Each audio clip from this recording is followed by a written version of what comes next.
welcome to Optics Featured Artist in the Griffin Gallery at WinCAM. I'm Ali Sorelli, Associate Director of the Griffin Museum of Photography, and we're thrilled you've joined us to hear from featured artist Jake Benzinger. The Griffin Museum is based in Winchester, including our satellite gallery here at WinCAM.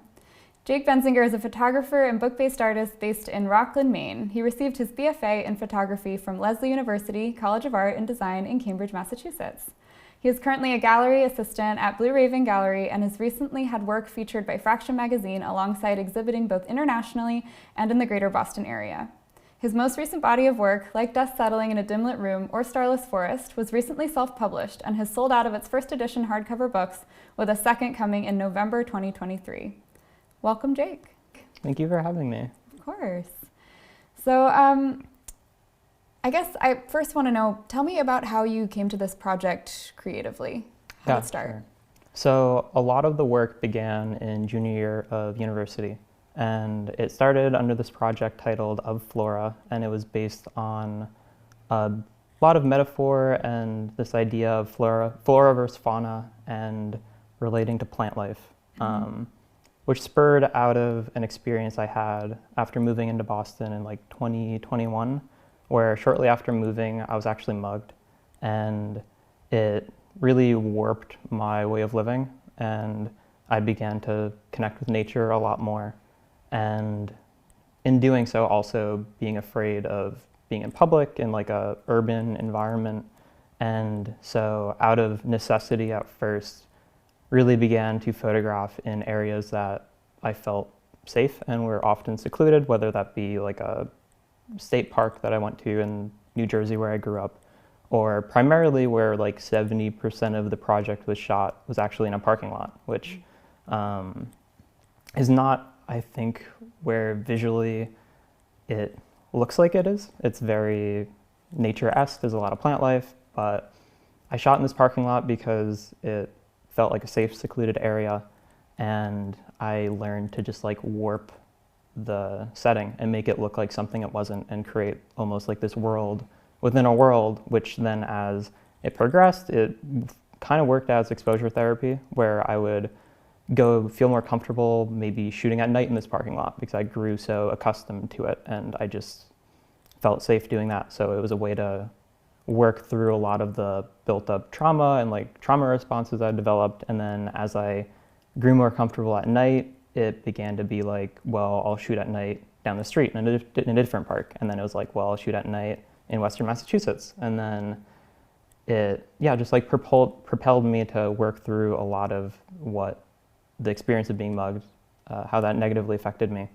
And then with concluding my time in university, it finished as my thesis show, and I'd made a handmade edition of the book in the fall semester of senior year. Which then I did an edition of 50 through Conveyor Studios, which are based in New Jersey, and they're really great to work with. And from there, that sold out, so I have a second edition coming, which is really exciting. Excellent, yeah. Speaking about the book, did the project kind of, when you conceptualized it, did it kind of begin as a book, or did that sort of start later? How did it become a book? Yeah, so I think that happened largely because of going to school during the pandemic, where in sophomore year I was building a project and I couldn't create it as an installation. Like primarily you would tack it onto the wall or have it framed or whatever, depending on where you're at in school. But because everything was over Zoom, I ended up just making books because it felt like the only way I could like conceptualize this work and organize it and sequence it, playing in InDesign. And at first, like I wasn't printing them myself. I might like outsource it to some company and just send them the InDesign files. But I think growing as an artist in that way, I typically just approach my work as a book. Like it feels really natural for me. So it was very much creating this book in InDesign, and then at times I even like displayed it on an old CRT TV, not even as like a printed object, but just working with like diptychs and like that 2-page format. And I was writing a lot about the work, so I included like poetry in that way. And then when it came time to develop an actual installation, it was like, well, this is where the book is at, it's not finished, so let me put all my energy into building the installation. And then in doing that, learning a lot, and then going back to the book editing that, and the two were in like constant conversation with one another. But yeah, I love books. That's how I initially organized my work. Yeah. I like what you said kind of about the diptych, that certain images, because they're in books, will have conversations with each other just by how it's laid out. And you sometimes lose that in the gallery format. And I'm wondering, were there any specific adjacencies that really sang to you when you were producing the sequence of the book? Yeah, so whether it be like conceptually or with color palette or subject matter, there are just like a lot of really important 2 or 3 image pairings, which are reflective in how I install the work, whether it be with wall breaks or how I stagger them on the wall, some being higher or lower than others. And I also think of wall breaks similarly to how text functions in the book, where it like splits up these runs of images, whether it is like maybe a diptych. And in the book, there's like that inherent linearity of like, you traditionally, if you're going by normal kind of design philosophies, would have 1 image per spread, 2, or like 1 big full bleed. So there isn't a ton of room, unless you're getting kind of experimental, to go beyond that. And then being in a 3-dimensional space like totally opens it up. So there's a lot of the like really important diptychs, like there's a photo of someone in a bathroom and this like glowing red light, which I associate a lot with an image of the blood moon. So like those are a really important pairing, and are like a diptych in the book, and on the wall are spaced closer together, where if it's navigating sequentially, maybe they'd be larger spacings if they weren't this like really important double pairing. And that pops up a few different times, and then like as it grew, it became like 3 image pairings or maybe like 4 image pairings. But I definitely think it's a lot of clusters of images that then come together to make the big sequence. For sure. So kind of visually and conceptually, the images are kind of working in an interplay. Yeah, and there's a lot of moments where it's like tension in the series is kind of the most important thing to me. And like sequencing, I'm very, very obsessive over.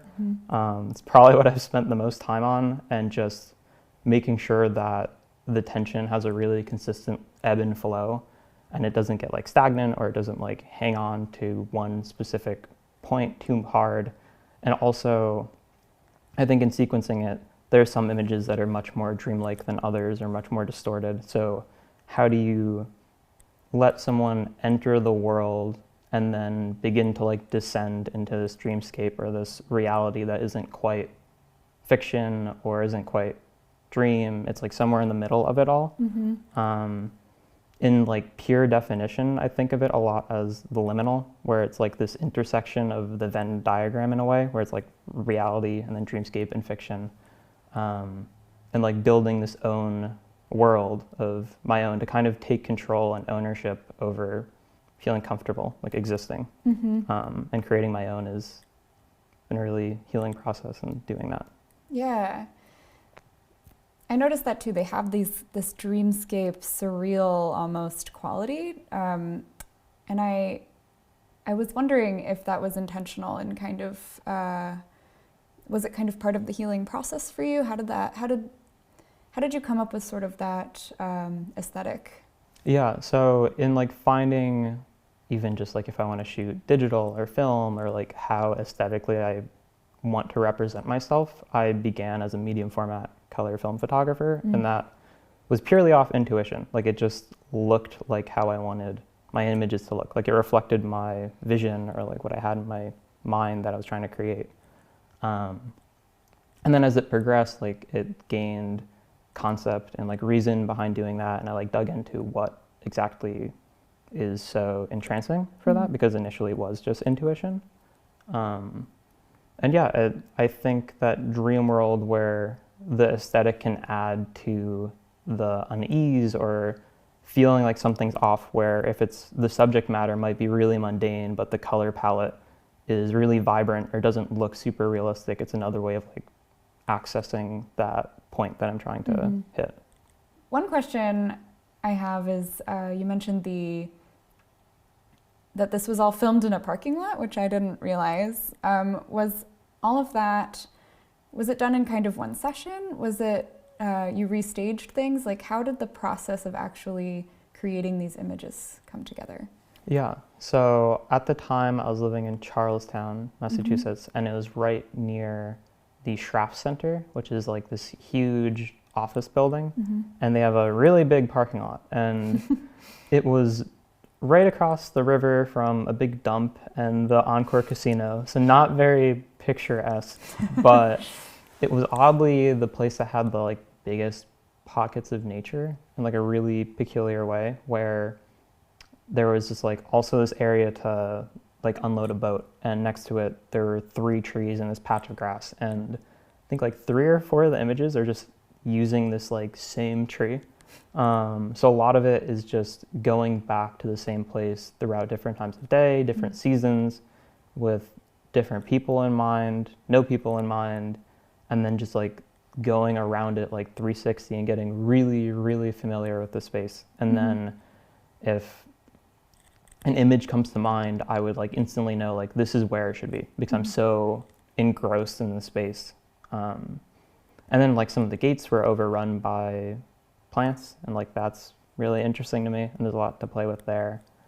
So I think like 70% of the photos were in the parking lot, and that was like a span of probably a year. I think I started shooting there in the beginning of junior year, and then I kept shooting there until like the first semester of senior year, so like fall to fall.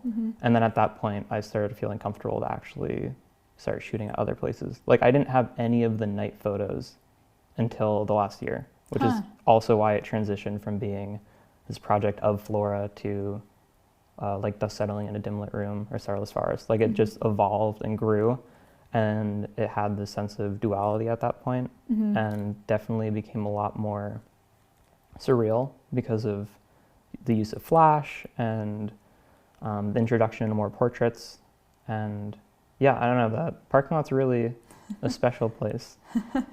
Do you think the night photography kind of becoming incorporated later, was that a technical advancement for you, or did it just become a different conceptual interest as you investigated the subject more? Yeah, so when I started photography, I was very, very, very obsessed with shooting at night, like very early on photography. But then after the experience of being mugged, that kind of went out the window. Like I just didn't feel safe doing that any longer. So that was one side of it in terms of transitioning and shooting almost entirely at night, or like at blue hour is really important to me right now.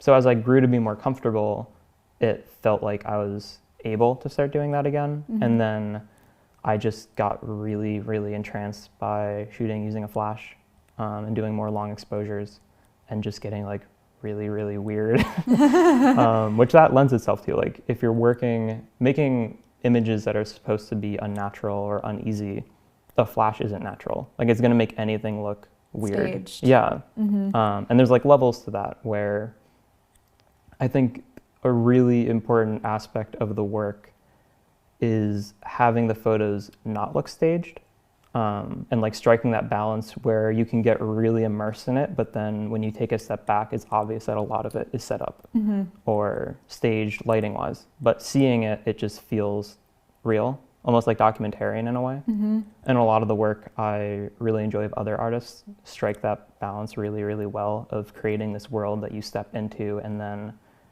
after looking at it and like thinking about it, you can kind of realize the absurdity of some of it, and just like how so much of it is planned and staged and like really meticulously crafted, but you just get absorbed into what the maker made and like presents to you. Yeah, one image that comes to mind in terms of staging is the bee in the hand. How did you accomplish that? How did you come to that conceptually? Is the bee alive? No. Oh, that's how you staged it. Yeah, that was like one of the most important emotional images I've ever made. Sure. The only self-portrait I made until like I was like 21 was a photo of my bee tattoo, and it was like just my arm, and it was with a Polaroid, and that was like the only portrait of myself I had. And bees have just been like very important to me. And it was like almost this, like, icon and like signifier of entering adulthood in a way. Like this, yeah, it was like a really important piece of iconography to me. And then I forgot about it from like sophomore year until senior year. And then I had this experience of visiting my brother in Western Massachusetts and going there with the intention of like shooting photos with him and exploring this new space that I now felt kind of comfortable doing so.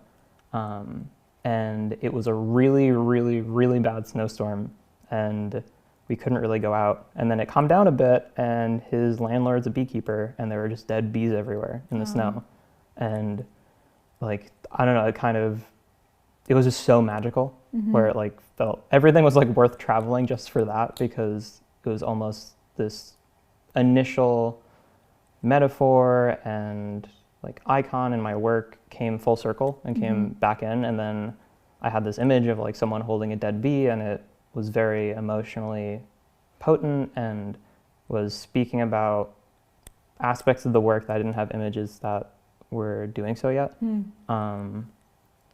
Especially in terms of mortality and like life and death, and the bee just being such a important, like loaded metaphor. Like it speaks about a lot just in nature and the way that plant life and the natural world exists and like its importance there. And then also this idea of season and time changing. Like it was prior, a lot of the images were in like the summer or the spring. So it like added this almost necessary injection of like winter, and it kind of feels like a more fleshed out world. And then I was like, well, my only tattoo at the time was a bee. So it felt like this connection of me and the bee and this relationship between the two that felt really, really important to create. So I took a portrait after that where my tattoo is visible. And the two are shown side by side now. Is that image an intentional reference to your first and for a while only self-portrait? Yeah, I felt like I just needed, because it's something that feels so emotionally important to me, like the bee being this signifier. So creating that connection for other people in a way that also isn't like beating them over the head, which is why the portrait is a long exposure that I like stepped out of the camera for. So I look very ghostly and not entirely there. So the bee isn't like the subject necessarily, but it's like a visual element that you see and notice and then create the connection. And just makes it all really, really cohesive. I was reading, the more I read about this, you recently did an interview in Fraction magazine, and you talked kind of about how music was a major influence. Could you talk more about that? Yeah, I think in terms of influence, music is like 60, 70% versus like visual mediums that might be influencing and drawing me to new subject matter and creating. My brother is actually a musician, so music has always been really big in my life. He's 12 years older than me and is very much like a also parental figure. So I've always been like really immersed in music. And yeah, I don't know, music I think is the closest way for me to, one, figure out how to sequence my work, but also access this like reality. And what I mean by that is like, if there is an album or a song or an artist that music is conjuring a certain feeling, I try and replicate that feeling in my photography. So like that is the objective. So the subject matter kind of falls to the wayside. It's just like accessing the specific feeling. So it's a lot of either finding music that is what I want my photos to feel like, and then just getting really, really immersed in that, and then kind of exploring the world with that playing. It kind of leads me to find what I'm looking for, like if that's calibrating my eye in a way. And then also just like listening to music, it can conjure the image in my head, and then I would like sketch it out or write a really detailed description of what I want this photograph to look like. So it kind of goes both ways there. And then in terms of sequencing, following how albums navigate tension and like in individual songs is what confirms if I'm doing the right thing. Very cool. Yeah, I think the history of photo is so entangled in the music industry in a way that kind of other art forms aren't necessarily. I don't know, like Patti Smith and Mapplethorpe, people like that, Warhol, obviously. But were there specific artists that you were really listening to during the making of this project? Yeah, and also just on that topic, one of my like favorite photos of all time is the cover of Blonde, which is a portrait of Frank Ocean that's shot by Wolfgang Tillman, and it's like one of my favorite photos ever. It's been like really, really influential on me. But in saying that, Blonde by Frank Ocean was like super, super important early on, especially in like when it was still under the title of Flora before it developed into this, what it became. That was like my biggest reference point. And the cover art, I see it now. I see kind yeah, of I didn't realize influence. until recently, but there's my self-portrait with like the hibiscus covering my face is like pretty similar. Which is a nice little homage. Yeah. And then Ants from Up There by Black Country New Road is like what created the sequence for me. That album's really, really important to me, and just a lot of analyzing that and figuring out how they play with tension and like their push and pull. There's a lot of really amazing like crescendos, and it's very buried in metaphor lyrically, which was some influence in the poetry. And then Cocktail Twins are really important to me, and so is Wise Blood, Titanic Rising. That album also is like really, really, really influential. And the cover of that is beautiful and was influential in some of my image making. For sure. You mentioned the poetry just now, and I'm curious about the text. Did the images lead you to the text? Were any of the words found from other sources? How did you come to pair the two? Somewhere in the middle. Definitely, like I think I touched on it earlier, but thinking of text as almost like wall breaks. So I would sequence the book and then purposely have like a blank page. So that's where text would need to be. So as I would write, I could see what fits where, just off that, because the same mind is the one making the photos and the writing. So there's going to be parallel, and they're just going to like slot in fairly easily. And if there isn't like something I've written that just fits well, then I would consider like where it is in the sequence, what is maybe missing, because in the book there isn't a traditional artist statement. So I would think about like what the install has and the artist statement that goes there, and maybe what context or messages are missing, and then like reword it or restructure it into writing. But yeah, some lyrics are really important to me, and then in terms of in the book, a lot of the writing is pretty dynamic in its placement and kind of are in conversation with the images at times, and a lot of that was from the artist Rinko Kawauchi. She has a lot of photo books that, the Eyes, the Ears in particular, I got a lot of influence from. So yeah, like a mix of everything. A lot of just like stream of consciousness writing, then going back to it and like assessing what I wrote and like hodgepodge combining where little it felt extras. Synchronous, kind of. Yeah, interesting. Very cool. How did you come to the title? Like Dust Settling in a Dim Lit Room or Starless Forest. Was that something that came to you later? Was it early on? How'd it work? Yeah, so I was working with someone at my university who's really important to me, and someone I worked really close with, especially in terms of writing. He just like felt like my target audience and like understood what I was trying to do, and just a really great person to bounce ideas off of. And I sent him a huge document of my poetry that he like parsed through and made little edits. And he wrote that line as a part of a poem, and I saw it, and it just like immediately hit me. And I knew like that had to be the title of the work in the beginning of the first semester of senior year. So it really just became like building the project around that title. Like it basically guided me in finishing it. Especially in like the last semester where I introduced like the bee photo and the portrait of me, where it kind of looks like a reflection that's next to it. And there's also a photo of a like teepee structure in the snow, which also has a little bit of like Blair Witch vibes to it.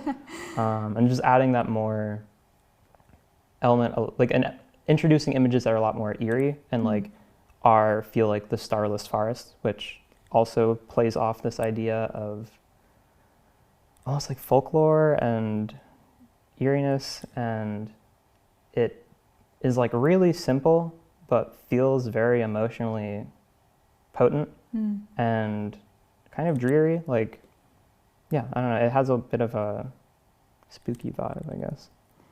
Interesting. So is the parenthetical a reference more so to the end of the sequence, and the dim-lit room is the beginning, or did that just kind of end up how it was? Yeah, I think it's ended up how it was. There's like the aspect of duality of the domestic and the natural world, which early on is a lot more there. Like it opens with a photo of a door and then also a couch, which is an interior. And then soon after there's someone in a bathroom. And then from there, everything else is out in the natural world. So it's, I think, fitting that like there's this dim lit room, and also in all the photos of the domestic, there are aspects of the natural world. Like in one of the couch, there's a plant on the wall, and then in the images of the person in the bathroom, they're surrounded by petals. So I think the duality of even the domestic in the sense of like people and relationships with people is something that is throughout the work. Yeah. So if it's in the natural world, but that's still part of it and being referenced by like the dim lit room, and then the starless forest, which is also not even a forest, it's just a parking lot. Yeah. Well, that speaks to what you're saying too. I was thinking about the parking lot as being a liminal space. It's not really totally the wilderness, but it is outside, and it feels like a space where you're doing liminal things, like sitting in a parked car. So that's an interesting point. Thanks for joining us for this edition of Optics, featured artist in the Griffin Gallery at WinCAM. Jake Benzinger's exhibition, Like Dust Settling in a Dim-Lit Room or Starless Forest, is on the walls here until January 14th and is free and open to the public during WinCAM's regular hours of operation. WinCAM is located at 32 Swanton Street in Winchester. For more information on the Griffin Gallery at WinCAM or other programs offered through the Griffin Museum, log on to our website at griffinmuseum.org. Thanks for watching.